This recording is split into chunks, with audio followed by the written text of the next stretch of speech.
তোমার বউ জাউজাতি জাউজাতুকা জাউজাতি জাউজাতুকা আমার বউ তোমার বউ আমার বউ তোমার বউ জাউজাতি জাউজাতুকা জাউজাতি জাউজাতুকা আমার বউ তোমার বউ জাউজাতি জাউজাতুকা আমার বউ তোমার বউ আমার বউ তোমার বউ জাউজাতি জাউজাতুকা জাউজাতি জাউজাতুকা আমার বউ তোমার বউ আমার বউ তোমার বউ জাউজাতি জাউজাতুকা জাউজাতি জাউজাতুকা আমার বউ তোমার বউ জাউজাতি জাউজাতুকা আমার বউ তোমার বউ আমার বউ তোমার বউ জাউজাতি জাউজাতুকা জাউজাতি জাউজাতুকা আমার বউ তোমার বউ আমার বউ তোমার বউ জাউজাতি জাউজাতুকা জাউজাতি জাউজাতুকা আমার বউ তোমার বউ জাউজাতুহু জাউজাতুহু তার বউ তার বউ জাউজাতুহু জাউজাতুহু তার বউ তার বউ আইনা জাউজাতি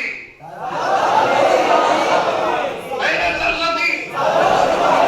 আইনা জাউজাতুকা মানিয়া ইয়া জাউজাতি মানিয়া ইয়া জাউজাতি ইয়া জাউজাতি মানিয়া ইয়া জাউজাতি মানিয়া ইয়া জাউজাতি জাউজা স্ত্রীকে জাউজা বলে, স্ত্রীকে আলিয়া বলে, আলিয়া। স্ত্রীকে আয়েলা বলে। কাটটা সুন্দর কাটটা কালো। এখন আমরা মূলত কি আমরা নিজস্ব পরিভাষা আমরা নিজেরা জানি না। ইংরেজরা স্কুলে ঠিক করে দেয় ওয়াইফ কথা লাগা জি মায়ের শিয়ে দেয় হাজব্যান্ড। আরে এখন আমরা হুজুররা আমি এক ছেলের ঠিক। হুজুর মিয়ার বউ তারা বলছে এই পরিভাষাগুলো কি করবি সাথে আর হুজুর মিয়ার বলে লিখবি কোনো মতে একটা বউ চলছে তারা বলছে যে এই পরিভাষাগুলো লাগাবি তাহলে একজন হুজুর মিয়ার বউ যে পর্ব হুজুরদের ঘরে পরিবারের কি বলে ওয়াইফ করতে হবে আহলিয়া হবে। কথা লাগা তারপরে বাবারে কি হতো আব্বা আব্বা নিলো আব্বা হুজুর কথা লাগা জি জি আচ্ছা লাগা আম্মা হুজুর মানে শব্দগুলো এমন ভাবে চয়ন করে দিতে হবে যে ওই উপন্যাস হইল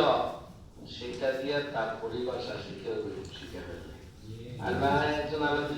রেখে আমার হয় দাদা বোতাটা এটা কি ইংরেজের মেয়ে ধরে নিয়ে এসে থাকি কথা এর ওয়াইফ তুই মাদ্রাসায় নাম হয়েছে তোর আলিয়া করতে পারস না আহলিয়া যাও যাও বেতারস না যাও। আলিয়া বেতারস না আয়াও বেতারস না ওয়াইফ প্রেরণ করেছে যে এই ইসরায়েল টিকা কথা আছে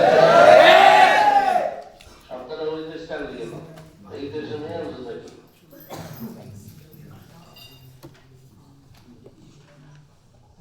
আমার শ্বশুর কোথায় ওয়াইফ শব্দটা তো তোমরা বুঝালে ওয়াইফ কারে করে যে থাকে আদালতা যে হয় আদা বেশা ঠিক এই শব্দটা ব্যবহার করে বুঝায় না এজন্য আলো হুজুর ওটা আদালতা নাই আদা বেশা থাকে না তাহলে পুরোপুরি ওয়াইফ বলে গেলি না ঠিক আদালতা আদা বেশা এদের বলে ওয়াইফ রাখা তুই ওয়াইফ বলে গেলি হ্যাঁ সেটা বলে কি শব্দ ব্যবহার করে না আল্লাহ